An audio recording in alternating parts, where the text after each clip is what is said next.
The morning frost crunched under Marcus Thompson's worn-out sneakers as he walked through the quiet streets of London. His breath formed small clouds in the cold air, and he pulled his thin jacket tighter around his shoulders. The jacket had once been blue, but now it was faded and torn in several places. His jeans had holes at the knees, and his sneakers were so old that water seeped through the bottom. Whenever he stepped in puddles, Marcus had been homeless for 3 months now. 3 long, difficult months of sleeping in doorways, searching through trash cans for food, and trying to stay warm during the cold British nights. He was only 22 years old, but the stress of living on the streets had made him look much older. His brown hair was messy and unwashed, and his face was thin from not eating regularly. It hadn't always been this way. Just 6 months ago, Marcus had been working at a small electronics repair shop. He had his own little apartment, nothing fancy, but it was his. He could afford food, clothes, and even had a little money left over for entertainment. Life wasn't perfect, but it was good enough. Everything changed when the shop owner decided to sell the business. The new owner brought in his own workers and didn't need Marcus anymore. "Sorry, kid," the man had said without looking up from his paperwork. "I'm bringing my own team. Here's your final paycheck." Marcus tried to find another job, but it was harder than he thought. The economy was tough, and many places wanted people with more experience or better education. He applied to restaurants, stores, and even tried manual labor jobs, but nothing worked out. Some places said he was overqualified, others said he didn't have enough experience. His savings ran out quickly. First, he had to choose between food and rent, then he couldn't afford rent at all. His landlord wasn't a bad man, but he had bills to pay too. "Sorry, Marcus," he had said when he had to evict him. "I gave you as much time as I could." That's how Marcus ended up on the streets. First, he thought it would be temporary. He was sure he would find work soon and get back on his feet. But weeks turned into months. Every rejection made him feel more hopeless. The hardest part wasn't just being hungry or cold. It was the way people looked at him now. Before, when he was dressed nicely for work, people would smile and say, "Hello." Now, they crossed the street to avoid him, or looked through him, as if he didn't exist. Some people even acted afraid of him, clutching their bags tighter when he passed by. This Tuesday morning was particularly difficult. Marcus hadn't eaten anything since the previous morning when he found half a sandwich in a trash bin behind a coffee shop. His stomach felt like it was eating itself from the inside. The cold made everything worse, and he knew that winter was coming soon. He had heard stories about homeless people who didn't survive their first winter on the streets. As he walked through the city center, Marcus saw people hurrying to work, dressed in warm coats and carrying coffee cups. He smelled the delicious aroma of fresh pastries from a nearby bakery and felt his mouth water. Through the window, he could see people sitting at small tables, eating breakfast and reading newspapers. It seemed like a different world, one that he used to be part of, but could no longer access. Marcus found himself walking toward the park where he sometimes spent his days. It was quieter there, and the security guards usually left him alone as long as he didn't bother anyone. The park had several benches where he could sit and try to figure out what to do next. As he entered the park, he noticed that it was almost empty. A few dog walkers were in the distance, and an elderly woman was feeding pigeons near the pond. The trees were starting to lose their leaves, creating a colorful carpet on the ground.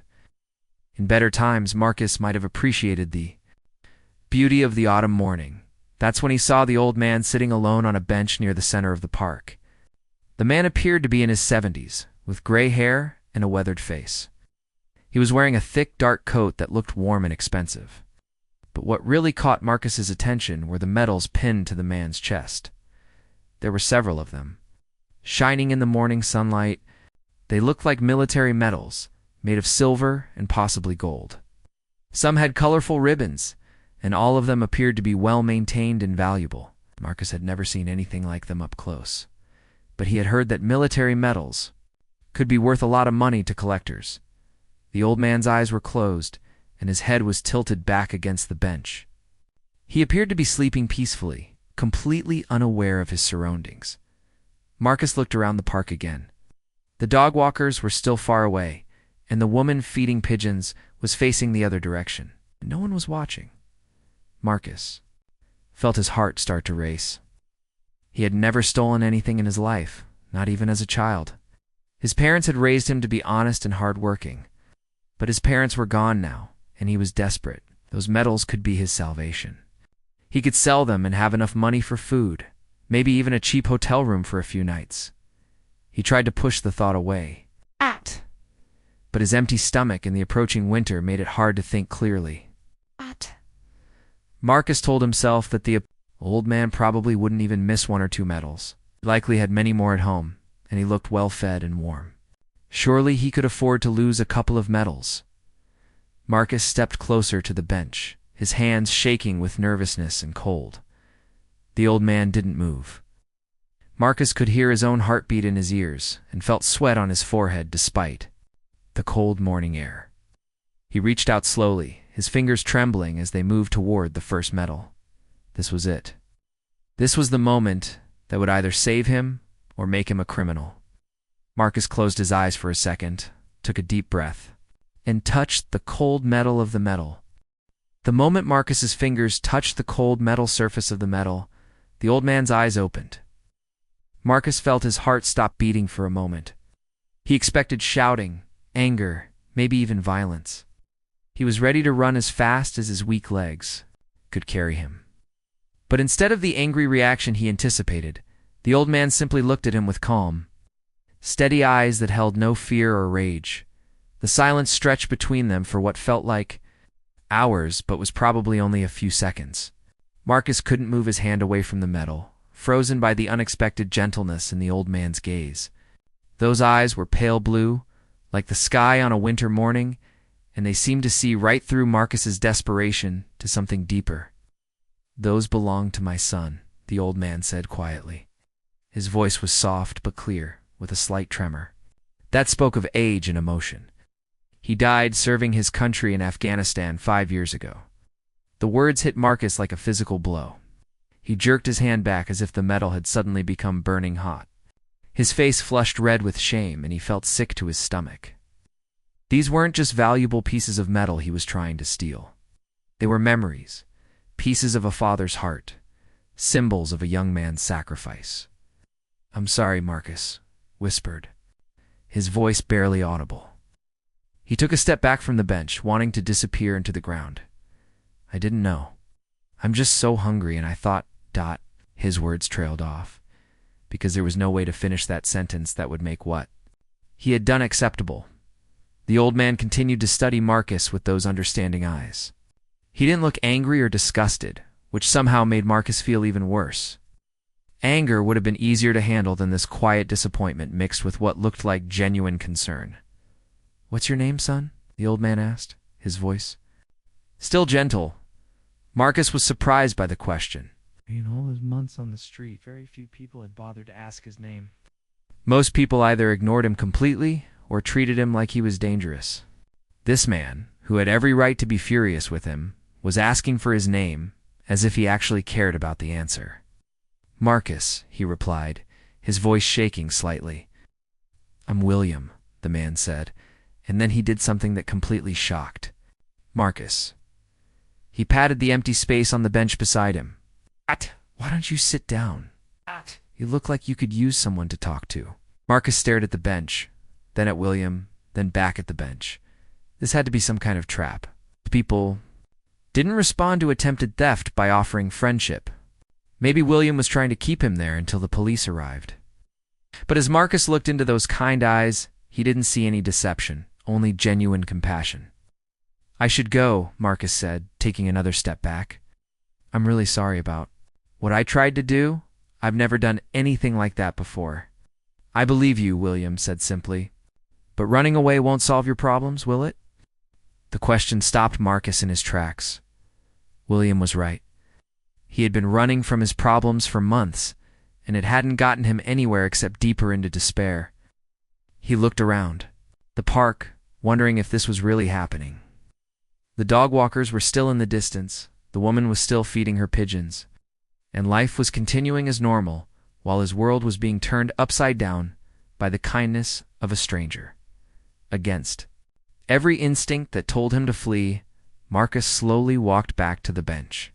He sat down on the very edge, as far from William as possible, while still technically sharing the same seat. He kept his body angled toward the path, ready to run if necessary. William didn't seem bothered by Marcus's obvious discomfort. He sat quietly for a moment, looking out over the park with a peaceful expression. Up close, Marcus could see the details of the medals more clearly. They were military decorations, each one telling a story of service and sacrifice. Some had ribbons, in red, white, and blue. Others had small engravings that Marcus couldn't read from his position. "My son David was about your age when he enlisted," William said, his voice carrying across the morning air. He was 21, fresh out of university, with his whole life ahead of him. He could have done anything, but he chose to serve his country. Marcus listened, feeling the weight of guilt pressing down on his chest. He had tried to steal the memory of a hero, a young man who had given his life for others. The shame was almost unbearable. "He did 3 tours in Afghanistan," William continued. "Each time he came home, he was a little different, a little more serious. The last time he came back, he told me about the children he had met over there. Kids who had nothing, who were living in conditions that would break your heart," he said. It changed his perspective on everything. William paused and looked directly at Marcus. "David always believed that we should help people who are struggling, no matter how they ended up in that situation. He used to say that everyone has a story, and most of those stories include pain that others can't see." Marcus felt tears forming in his eyes. He tried to blink them away, but they kept coming. When was the last time someone had spoken to him with such kindness? When was the last time someone had looked at him and seen a person worth talking to instead of a problem to be avoided? "I know you're not a bad person, Marcus," William said gently. "Bad people don't apologize with tears in their eyes. Bad people don't look ashamed when they realize they've made a mistake. You're just someone who's lost and hungry and scared." The tears Marcus had been fighting finally spilled over. He wiped them away quickly with the back of his hand, embarrassed to be crying in front of a stranger. But William's words had touched something deep inside him, part of himself that he had thought was dead after months of being treated like he didn't matter. "I used to be different," Marcus said quietly. "I had a job, an apartment. I wasn't always like this." "I know," William replied. "Life has a way of surprising us, doesn't it? One day everything is fine, and the next day the world turns upside down. That's what happened to me when David died. One minute I was a proud father watching his son serve his country, and the next minute I was planning a funeral." William reached into his coat pocket and pulled out something wrapped in white paper. "I always bring an extra sandwich when I come here," he said, offering it to Marcus. "David used to love these when he was growing up. Peanut butter and jelly, nothing fancy." Marcus stared at the sandwich as if it were made of gold. His stomach growled loudly, reminding him of how long it had been since his last meal. But taking food from this man felt wrong after what he had tried to do. "Take it," William insisted.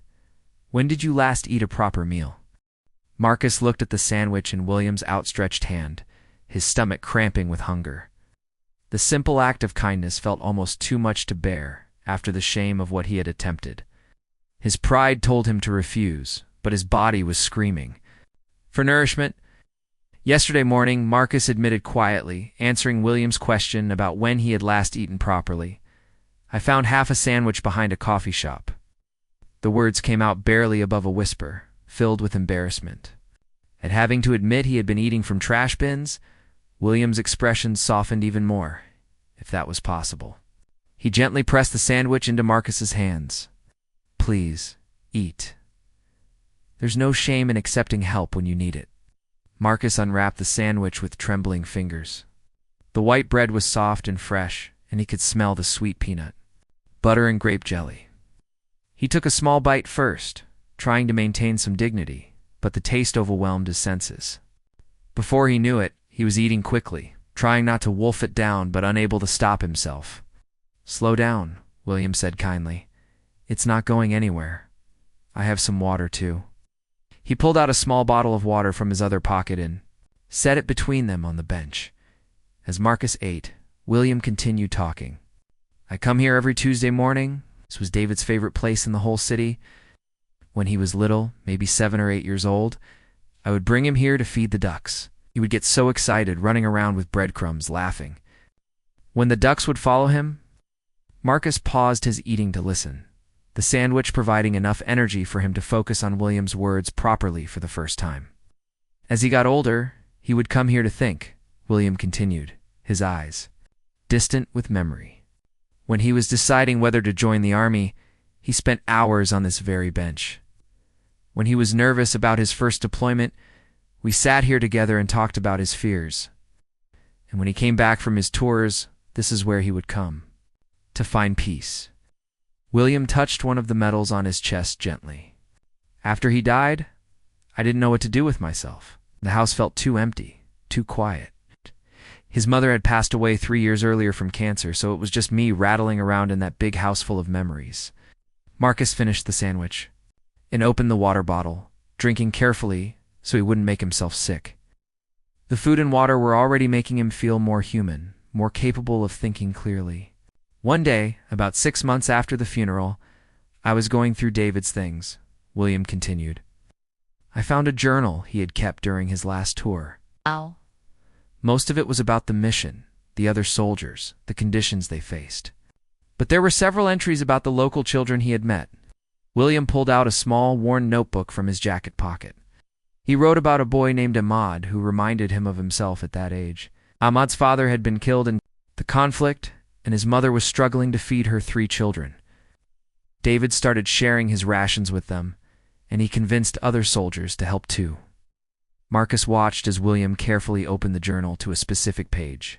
Even from a distance, he could see David's handwriting, neat and precise. Here, listen to this, William said, adjusting his glasses to read better. Today I gave Ahmad my extra energy bar, and he smiled for the first time since I met him. It made me think about all the people back home who are struggling too. I get back. I want to do something to help. I want to make a difference in individual lives, one person at a time. William closed the journal and looked at Marcus. That's when I realized that the best way to honor David's memory wasn't to sit in that empty house feeling sorry for myself. It was to live by the values he believed in. Marcus felt a lump forming in his throat. Here was a man who had lost his son, his wife, and probably many friends over the years, and he was still thinking about helping others. Meanwhile, Marcus had been so focused on his own problems that he had been willing to steal from a grieving father. I started volunteering at a local shelter, William continued, just 1 day a week at first, helping serve meals. But it felt good to be useful again, to make a difference in someone's day. David would have been proud. The park around them was becoming busier as the morning progressed. More dog walkers appeared, and a few joggers passed by on the paths. The woman feeding pigeons had finished and was walking away, leaving the birds to search for any remaining crumbs. I'm sorry about your son, Marcus said, his voice thick with emotion. And I'm sorry about what I tried to do. I can't imagine how you must feel about someone trying to steal his medals. William turned to face Marcus fully. You know what I think David would say if you were here right now? Marcus shook his head, afraid to guess. He would say that you're exactly the kind of person he would want to help. Someone who's fallen on hard times, who's made mistakes but is genuinely sorry for them, who just needs a chance to get back on his feet. Marcus stared at William in disbelief. How can you say that? I tried to rob you, but you didn't, William pointed out. And when you realized what those medals represented, you were genuinely remorseful. That tells me everything I need to know about your character. William stood up from the bench and stretched his legs. Marcus watched him nervously, wondering if this was the end of their conversation. William was about to walk away and leave him alone again. Instead, William turned back to him with a thoughtful expression. Tell me, Marcus, what did you do before you ended up on the streets? I worked in an electronics repair shop, Marcus replied. I was good at it too. Could fix almost anything. Phones, computers, small appliances. I learned by watching YouTube videos and practicing on old equipment. That's a useful skill, William observed. Why did you stop? Marcus explained about the shop being sold and the new owner bringing his own workers. He told William about his failed job search, the rejections, the gradual slide from house to two. Homeless. You tried manual labor jobs too? William asked. Everything, Marcus confirmed. Restaurants, retail, construction, landscaping. Either I was overqualified, underqualified, or they didn't like the way I looked. He gestured to his worn clothes and unkempt appearance. William nodded thoughtfully. It's a difficult cycle, isn't it? You need a job to afford decent clothes. And a place to clean up, but you need decent clothes and a clean appearance to get a job. Exactly, Marcus said, grateful that someone finally understood the impossible situation he was in. William was quiet for a moment, and Marcus could see him thinking about something. The old man looked at his medals, then at the journal in his hands, then back at Marcus. I have a proposition for you, William finally said, his voice carrying a tone of decision. It might not be exactly what you're expecting, but I think it could help both of us. Marcus felt his heart begin to race as he waited for William to explain his proposition. After months of rejection and disappointment, he had learned not to get his hopes up too high. But there was something in William's tone that made him think. This might be different. William sat back down on the bench, his movements careful and deliberate. He folded his hands in his lap and looked out over the park before speaking. I own a small garden center on the outskirts of London, he began. It's nothing fancy, just a modest business that's been in operation for about 15 years. Marcus listened intently, afraid to interrupt or say anything that might change William's mind about whatever he was considering. My wife Margaret and I started it together after I retired from my job at the post office. William continued, his voice taking on a nostalgic tone. She had always loved gardening, and we thought it would be a nice way to spend our golden years together, helping people beautify their homes and gardens. William paused and touched one of David's medals gently. After Margaret died and then David, I kept the business going because I didn't know what else to do with myself. But I'm 73 years old now, and the physical demands of the work are becoming more difficult. Marcus began to understand where this conversation might be heading, but he didn't dare assume anything. Too many times in recent months, he had misread situations and been disappointed. The garden center isn't large, William explained. We specialize in local plants, herbs, and vegetables. We also carry basic gardening supplies, tools, and soil. During the spring and summer months, we're quite busy with people preparing their gardens, but even in the slower seasons, there's always work to be done. William turned to look directly at Marcus. I could use help with the physical aspects of the business. Moving bags of soil and fertilizer, loading heavy plants into customers' cars, maintaining the greenhouse, general repairs and upkeep. It's honest work, but it's demanding. Marcus felt a spark of hope beginning to grow in his chest, but he tried to keep his expression neutral. He had been disappointed too many times to celebrate before he knew for certain what William was offering. The pay wouldn't be much, William continued honestly. I'm not a wealthy man, and the garden center provides a modest income at best. But it would be steady work, and he paused, seeming to consider his words carefully. There's a small apartment above the shop. It's not much, just one room with a bed, a tiny kitchen, and a bathroom. But it's clean and warm, and it would be yours if you wanted it. Marcus felt his eyes widen with disbelief. Was William really offering him not just a job, but also a place to live? After what he had tried to do? I don't understand, Marcus said quietly. Why would you do this for me? I tried to steal from you. Those medals belong to your son, and I was going to take them and sell them. William smiled sadly. That's exactly why I want to help you, Marcus, because you tried to take them, but you didn't. Because when you realized what they meant, you were genuinely sorry. Because you're sitting here now, ashamed of what you almost did, instead of running away or making excuses. William stood up again and began walking slowly along the path. Marcus followed beside him, his mind racing with questions and possibilities. David always believed that people should be judged by their actions in moments of truth, William said as they walked. When you touched that medal and I opened my eyes, you could have grabbed it and run. You're younger and faster than me, and you probably would have gotten away. But you didn't. Stopped. You apologized, and you listened. They paused near the pond where the pigeons were still searching for crumbs. William picked up a small stone and skipped it across the water's surface. After David died, I went through a very dark period. I was angry at the world, at God, at anyone who still had their children, stopped caring about the garden center, stopped talking to friends, stopped living really. Marcus watched the ripples spread across the pond's surface as William continued his story. One day, about a year ago, I was at the garden center feeling particularly sorry for myself when a young mother came in with her 2 small children. She was looking for flowers to plant in memory of her husband who had been killed in a car accident. She had very little money, but she wanted something beautiful to remember him by. William's voice became softer. I saw how hard she was trying. Not to cry in front of her children, how she was counting and recounting the few pounds in her wallet.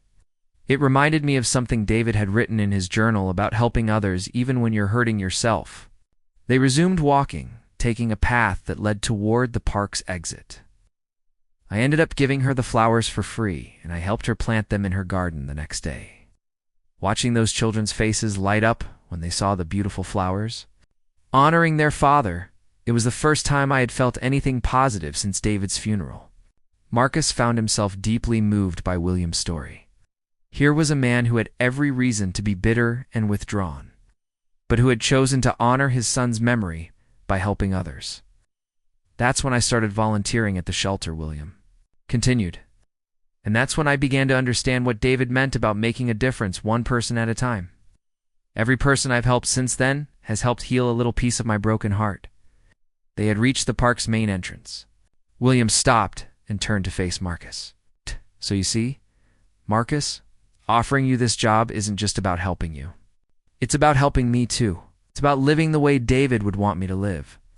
Marcus felt overwhelmed by the generosity of the offer and the story behind it. But what if I mess up? What if I'm not good at the work? What if I disappoint you? William chuckled gently. Son, you're talking to a man whose son died serving his country, whose wife died of cancer, and who has been running a small business mostly by himself for 3 years. I've learned that life is full of risks, and most of them are worth taking if they're taken for the right reasons. William reached into his wallet and pulled out a business card. Thompson's Garden Center, it read, with an address on the outskirts of London and a phone number. Take some time to think about it if you need to, William said, offering Marcus the card. But if you're interested, come by tomorrow morning around 8 o'clock. We can start with a trial period and see how things work out for both of us. Marcus took the card with shaking hands. The paper felt solid and real, like a lifeline thrown to a drowning man. Mr. Thompson, he said, his voice barely above a whisper. Why are you doing this? Really? William smiled, and for the first time since they had met, Marcus saw genuine happiness in the old man's eyes. Because sometimes the best way to honor someone's memory is to live by their values. Because I think David would have liked you very much. Marcus spent the rest of that Tuesday walking around London in a daze, clutching Williams's business card like it was made of precious metal. Every few minutes he would pull it out of his pocket and read it again, making sure he hadn't imagined the entire encounter. Thompson's Garden Center was printed in simple black letters, along with an address and phone number that represented the first real hope he had felt in months. As evening approached, Marcus found himself back in the doorway where he had been sleeping for the past week. It was the entrance to an old office building that was empty at night, providing some shelter from the wind and rain. But tonight, instead of settling in for another cold, uncomfortable night on the concrete, he found himself staring at the business card and thinking about the possibility of sleeping in a real bed. Tomorrow night, he replayed his conversation with William over and over in his mind. The old man's kindness seemed almost impossible to believe. Who offers a job and a home to someone who had just tried to rob them? But Marcus had looked into William's eyes and seen only sincerity and genuine compassion. The night passed slowly, with Marcus dozing fitfully between periods of anxious excitement. What if William had changed his mind? What if this was all some elaborate joke? What if Marcus wasn't capable of doing the work properly? These worries cycled through his mind as he watched the first light of dawn creep across the London sky. At 6 o'clock in the morning, Marcus was already awake and ready to go. He had used some precious coins to buy a bar of soap and had washed as best he could in a public restroom. He tried to comb his hair with his fingers and brush the worst of the dirt off his clothes. It wasn't much, but it was the best he could manage given his circumstances. The journey to Thompson's Garden Center took him an hour and a half on public transport, using the last of his money for the bus fare. As the bus wound its way through the suburbs and toward the outskirts of London, Marcus watched the city change from busy streets and tall buildings to quieter neighborhoods with actual gardens and trees. When he finally reached the correct stop, Marcus stood on the sidewalk and looked around uncertainly. The address on the card led him down a tree-lined street to a modest corner lot where Thompson's Garden Center sat nestled between a small cafe and a used bookstore. The Garden Center was exactly as William had described it. Nothing fancy, but well-maintained and clearly loved. There were rows of plants outside under protective covering, from small herbs in pots to larger shrubs and small trees. A greenhouse stood behind the main building, and Marcus could see through its glass walls that it was full of colorful flowers and green plants. A hand-painted sign above the entrance read Thompson's Garden Center, growing beauty since 2009. Below that, in smaller letters, it said, Margaret and William Thompson, proprietors. Though the word Margaret had been carefully painted over, with a single line that somehow managed to look respectful rather than erasing, Marcus checked his watch. It was only 7:30, but he could see lights on inside the building. His hands were shaking as he approached the front door, and he had to take several deep breaths to calm his nerves. Through the window, he could see William moving around inside, wearing work clothes and what appeared to be the same peaceful expression he had worn in the park. When William spotted Marcus outside, his face lit up with a genuine smile, and he quickly came to unlock the door. Marcus, William said warmly, opening the door wide. I'm so glad you came. I was hoping you would. But I wasn't entirely sure you'd believed me yesterday. I wasn't sure I believed it either, Marcus admitted honestly. It all seemed too good to be true. William chuckled and gestured for Marcus to come inside. The interior of the garden center was cozy and organized, with shelves of gardening supplies, seed packets, and small tools. The air smelled like earth, and growing things a clean, natural scent that Marcus found immediately comforting. Let me show you around, William said, leading Marcus through the space. This is the main retail area where we help customers find what they need. Back here is the office where we keep records and handle the business side of things. They walked through to the back of the building where William opened a door that led to a narrow staircase. This, he said, starting up the stairs, is where you would be living. Marcus followed William up the stairs, his heart pounding with anticipation. At the top was a small landing with a single door. William produced a key and unlocked it, then stepped aside so Marcus could enter first. The apartment was small, but perfect. There was a single room with a bed, a small table with 2 chairs, and a tiny kitchen area with a refrigerator, stove, and sink. A separate door led to a compact but clean bathroom.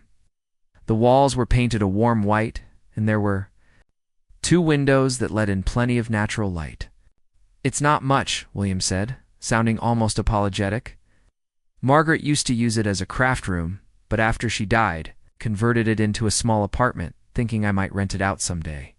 Marcus walked slowly around the space, touching the furniture and looking out the windows. From one window, he could see the garden center's greenhouse and growing areas. From the other, he had a view of the quiet street and the neighboring buildings.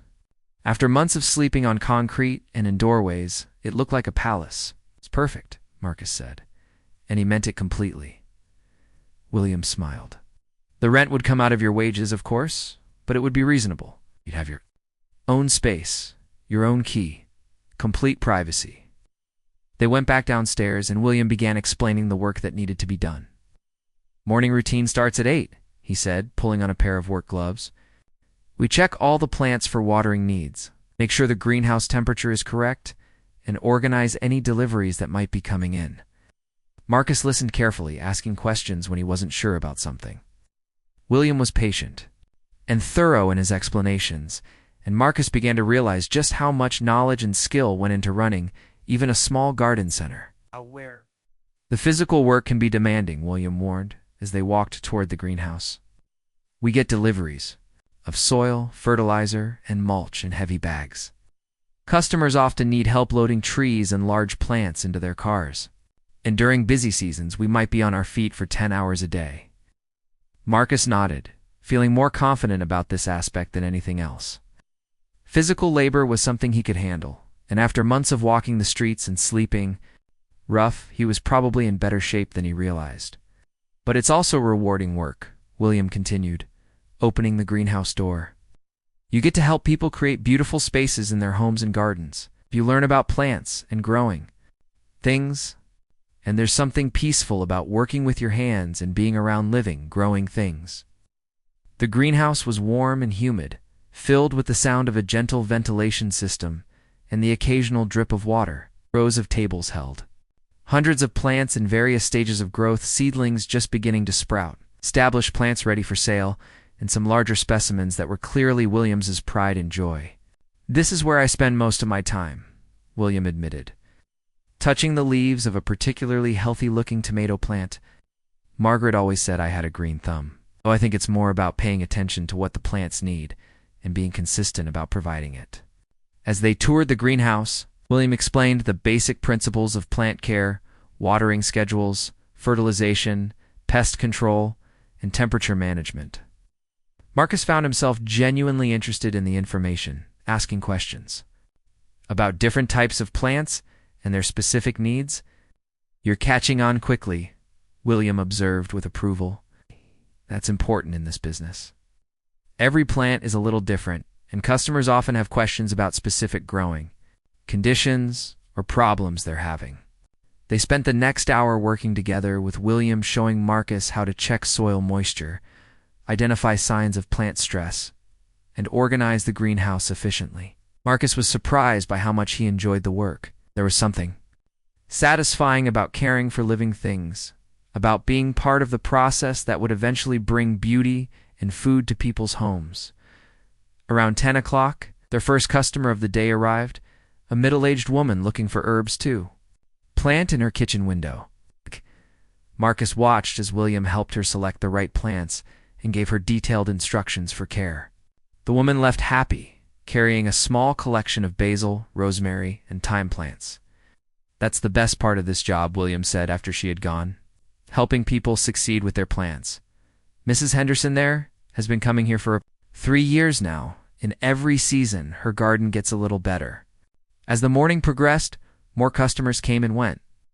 William handled the sales and expert advice, while Marcus helped with the physical tasks, moving plants, carrying bags of soil to cars, and restocking supplies. He found that he enjoyed interacting with the customers. Several of them commented on how helpful he was. During a quiet moment around noon, William suggested they take a break for lunch. He had brought sandwiches from home, and they sat at a small table in the office area, looking out over the garden center through a window. How are you feeling about everything so far? It's wonderful, Marcus replied honestly. I can't remember the last time I felt this useful, this ... normal, William smiled. David always said that having meaningful work was one of the most important things in life. Not just any job, but work that made you feel like you were contributing something positive to the world. As they finished their lunch, William became more serious. I want you to know, Marcus, that this arrangement is as much about me as it is about you. Since Margaret and David died, I've been struggling with loneliness and a sense of purposelessness. Having someone here to work with, to teach, to share the responsibility with, it's exactly what I need right now. Marcus felt a warmth in his chest that had nothing to do with the food. Thank you, he said simply, for everything. For seeing something in me that I couldn't see in myself. We see in others what we need to see in ourselves, William replied. Wisely, you're giving me a chance to be the kind of person David would be proud of. That's a gift I can never repay. The afternoon brought a steady stream of customers, and Marcus threw himself into the work with enthusiasm. He was learning quickly, remembering customer preferences that William mentioned, and anticipating what tasks needed to be done. By closing time at 6 o'clock, he felt like he had found something he had been searching for without even knowing it. As they locked up the garden center, William handed Marcus a set of keys. One for the shop, one for your apartment, and one for the greenhouse. He explained. Welcome to Thompson's Garden Center, partner. Marcus looked at the keys in his palm, feeling their weight and significance. Yesterday morning, he had been a homeless man desperate enough to steal from a stranger. Tonight he had a job, a home. and something even more valuable, hope for the future. "I won't let you down," Marcus said, his voice thick with emotion. "I know you won't," William replied with complete confidence. "Now go get some rest. Tomorrow we have a big delivery coming in, and I'll need all the help I can get." 3 months had passed since that life-changing morning in the park, and Marcus could hardly believe the transformation in his life. As he stood in front of the bathroom mirror in his small apartment, getting ready for another day at Thompson's Garden Center, he barely recognized the person staring back at him. His hair was clean and neatly trimmed. William had insisted on advancing him money for a proper haircut during his first week. His face had filled out from regular meals, and his skin had regained a healthy color from working outdoors in the fresh air. Most importantly, his eyes held a light that had been missing for far too long, the light of purpose and self-respect. Marcus had gained 20 pounds of healthy weight, and his clothes were clean and well-fitted. William had taken him shopping for proper work clothes, saying it was a business expense. But Marcus knew it was just another act of kindness from the man who had saved his life in more ways than one. The work at the garden center had proven to be everything William had promised and more. Marcus discovered that he had a natural talent for working with plants. He could identify problems before they became serious, and customers often requested his help specifically when they returned to the shop. But more than just the practical skills, Marcus had found something he hadn't even realized he was missing: a sense of belonging. William treated him not as an employee, but as a true partner in the business. They made decisions together, planned for the future together, and had developed the kind of comfortable working relationship that usually took years to build. This particular Tuesday morning was special for 2 reasons. First, it marked exactly 3 months since Marcus had started working at the garden center. Second, it was the day William had suggested they return to the park where they had first met. "I thought it would be nice to have our lunch there today," William had said.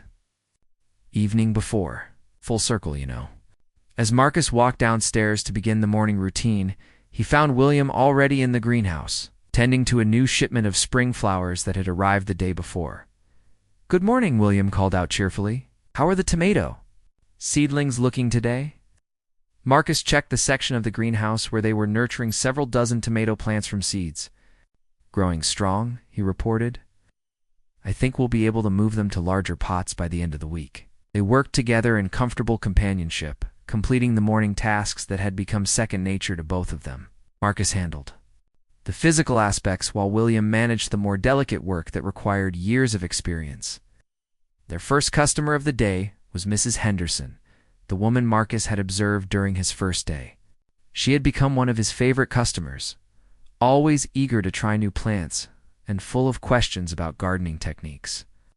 "Good morning, Marcus," she said warmly. "I was hoping you'd be here today." "My herb garden has been doing wonderfully since you helped me redesign it last month."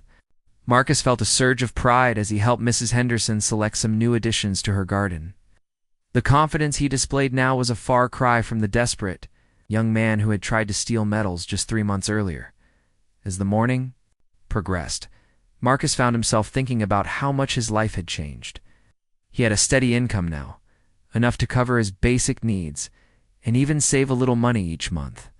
He had a warm, comfortable place to live. Most importantly, he had regained his sense of self-worth and purpose. But perhaps the most significant change was in his relationship with William. What had started as a generous offer from a kind stranger had evolved into something that felt very much like family. William had become the father figure Marcus had never really had. And Marcus knew that he had helped fill some of the emptiness in William's life, left by the loss of his son. Around 11:30, William suggested they close the shop early for lunch. "Mrs. Patterson next door said she'd keep an eye on things for us," said, referring to the woman who ran the used bookstore. "I packed us a proper picnic." They walked to the park together, carrying a basket filled with sandwiches, fruit, and thermos bottles of tea. Marcus felt a strange mixture of emotions as they approached the bench where their story had begun. So much had happened since that desperate morning when he had reached out to touch a medal that represented another man's sacrifice. The park looked different in the spring sunshine. The trees were full of green leaves, flowers were blooming in the well-maintained beds, and children were playing on the playground equipment. It was a scene of life and renewal that seemed to perfectly match Marcus's own transformation. They sat on the same bench, but this time they were equals. Friends sharing a meal rather than a desperate thief and his intended victim. As they ate, they talked about the garden center's plans for the summer season and some new ideas Marcus had for expanding their selection of vegetable plants. "I've been thinking," William said as they finished their sandwiches. "The business has been doing better than ever since you joined. Your ideas about offering gardening classes have brought in several new customers. Your work with the greenhouse has improved our plant quality significantly." Marcus felt pleased by the praise, but also curious about where William was heading. With this conversation, "I've been thinking it might be time to make some changes to how we handle the business side of things," William continued.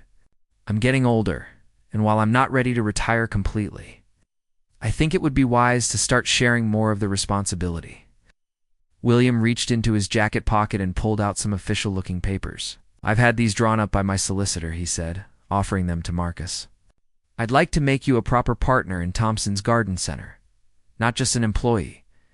Marcus stared at the papers in shock. Partnership documents, legal papers that would make him a co-owner of the business that had become his life. "I can't accept this," Marcus said, his voice shaking with emotion. "You've already done so much for me. You saved my life." "No, Marcus," William replied firmly. "You saved mine. When David died, I thought my life was over. I thought I had nothing left to contribute to the world. But working with you, watching you grow and succeed, helping build something together, it's given me a reason to get up every morning." William pointed to the medal on his coat that Marcus remembered so vividly. David believed in second chances. He believed in helping people become the best versions of themselves. By accepting this partnership, you're honoring his memory just as much as I am. Marcus looked around the park, at the families enjoying the beautiful day, at the ducks swimming peacefully in the pond, at the spot where his life had changed forever. 3 months ago, he had been at the lowest point of his life, desperate enough to steal from a grieving father. Now he was being offered a partnership in a thriving business by the same man whose medals he had tried to take. "Are you sure about this?" Marcus asked, still hardly able to believe what was happening. "I've never been more sure of anything in my life," William replied. "Besides, someone needs to carry on when I'm gone, and I can't think of anyone I'd trust more than you." Marcus carefully took the papers and looked through them.